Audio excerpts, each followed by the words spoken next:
Hi everybody, good morning, it's Amy. I wanted to share another one of my health hacks with you. I am very sensitive to caffeine, but I love the taste of coffee.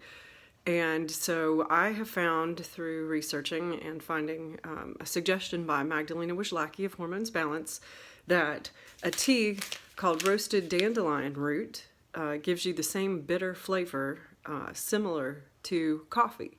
So that means that and it's good for your, dandelion root is actually good for the liver. So it's healthy without the caffeine, and I can have it anytime. I can have it morning or night because it is totally caffeine free.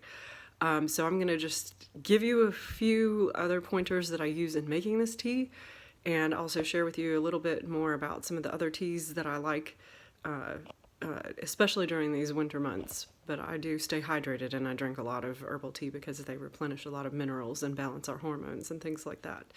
So anyway, on to the rest of this video.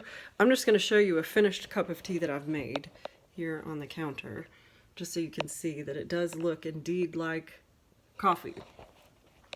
And what I did was I started with my tea bag of this dandelion root tea, and I put it in my mug, and then I take filtered water from my zero water pitcher. So these run about $40. It's a nice countertop model. It holds a decent amount of water, and it has a reservoir up on the top. And I usually take a glass carafe like this and fill that with water and then pour it into the reservoir and let that filter through the back. It comes out this spout here, and then periodically I'll take this free monitor that came with the filter, and I test a clean glass of the filtered water for total dissolved solids. So I'm going to show you also a little package that filter came in. So it talks about it's a 5-stage filter, that it filters 99.6% of total dissolved solids, and that it's time to replace the filter when your meter reads at 6. So typically when you test your water, you want it to read 0, which is why it's called zero water pitcher. And then when it gets up to the number 6, which for me, I just want to let you know, I'm here in Charlotte. We kind of have medium amount of total dissolved solids. There's a little map on the back of this packet that kind of shows a little bit of the water quality around the United States, what you can typically expect. And I get actually almost 6 months out of each of my filters, which is good because, I mean, they run $15 to $20 a piece. You can get 2 packs and 4 packs and things like that at places. You can get them off Amazon, but you can go to Target and other places like that too. But it's nice to not have to replace that filter that often because it gets expensive. So every 6 months or so is when I end up replacing that filter when my meter reads above 6. So that's just another little tip for you for water filtration. Now, when it removes total dissolved solids, it not only removes like lead and perchlorate and other chemicals that we don't want in our water, but it can also remove essential minerals that we get from our water. So what I like to do whenever I use that water, my filtered water, is to put a little bit of pink Himalayan sea salt.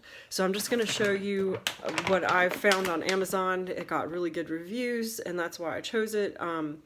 So I put that into just a shaker. It makes it easier. So I just put a dash or so of that into the water that I'm using to make my tea. And then I also wanted to show you that I like this Oster brand, I guess it's an electric kettle, and it really heats water up fast. In under 2 minutes, I can bring water to a boil, and I use it all the time. So had it for years. And so what I do is I pour the hot filtered water over the tea bag, let it steep.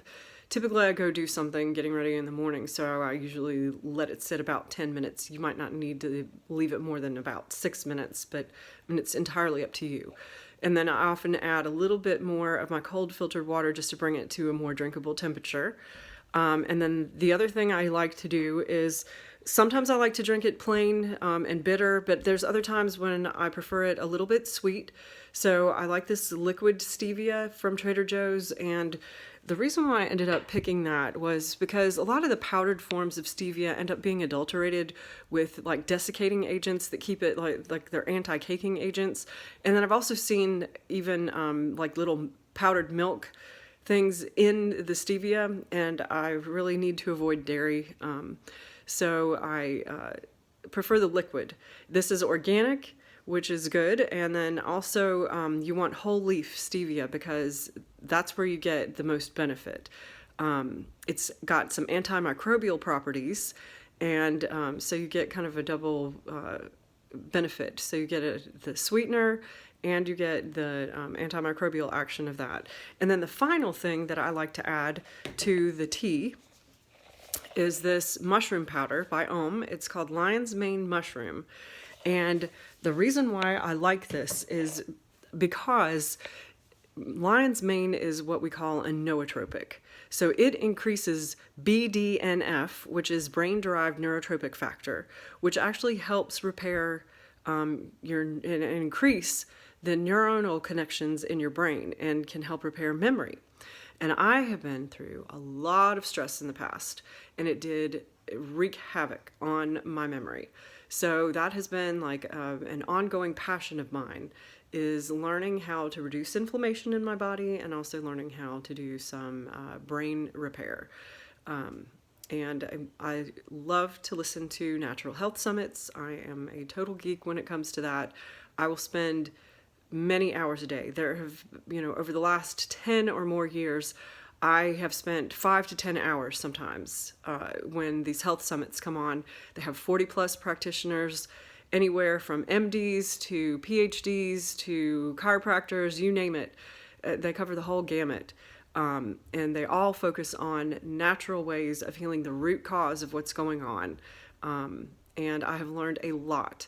And one of my passions is to be able to share that with you all so that you don't have to spend as much time as I did researching. However, I do suggest always educating yourself. We are our own health advocates and we are responsible for ourselves. And being able to make good decisions, we do better when we know better. And it really helps to understand how these things work and why. So I highly recommend that you get on these summits and start listening to at least a few of them speak so that you kind of get the gist of how it all fits together. And I'll be doing my best to convey that, but they can say it usually a lot more succinctly than I can, but I'll do my best to try. So anyway, that is my health hack for this tea. So roasted dandelion root tea, good substitute for coffee, totally caffeine free. Use filtered water with a 0 water pitcher. If you want some sweetener, add a little bit of liquid organic stevia. And then the final piece is to add a little bit of lion's mane mushroom. I just use 1 scoop, which is about a 1/4 teaspoon from this brand that I have. And that also gives it a malted milk sort of flavor. I like it either way, with or without the malted milk flavor, but I have always enjoyed that malty taste, and so I really enjoy that in the tea. And it also kind of cuts a little bit of what I would say would be a little bit of an acid kind of nature of the tea when you add this lion's mane mushroom as well. And then I also wanted to add at the end of this segment, that's it on the tea, that particular.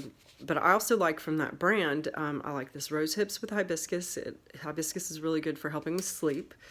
I love their ginger tea as well, and it helps with insulin resistance. So it helps make you more sensitive to insulin, which is a great thing because we don't want an excess amount of insulin that can actually wreak havoc with our hormone balance in the rest of the body. Red clover, another good hormone balancer. Chamomile, which is a nervine, which is great for calming and relaxing your nervous system and can help a little bit with sleep or just staying calm throughout the day. And then I love this lemon balm. It's got a nice lemony flavor to it. It's antiviral, and it also helps reduce cortisol levels, which can also help you with sleep at night. And then the other one that I don't have, I'm out of, is nettle tea, which is great for adding a lot of minerals back to the body. They also make like these Breathe Easy and cold care, and then one of my other favorites, this echinacea, because it really helps stimulate your immunity against viruses and other things in the wintertime. So anyway, my next video I think is going to cover pomegranates. It's now that season. I happen to adore pomegranates. They're great for cleaning out blood vessels. And I also got that little bit of a health hack off Magdalena Wishlacki's videos. She showed how to de-seed a pomegranate in less than 2 minutes, and I'm going to do the same thing because I just thought it was brilliant. She found out about it too from somebody else, so it's just sharing of information that everybody should know, because eating pomegranates is wonderful and it's fun, and when you can get it all de-seeded in a nice easy way, that will encourage more people to try it. So that's going to be on my next video, and I'll see you then. Thanks for watching. Bye.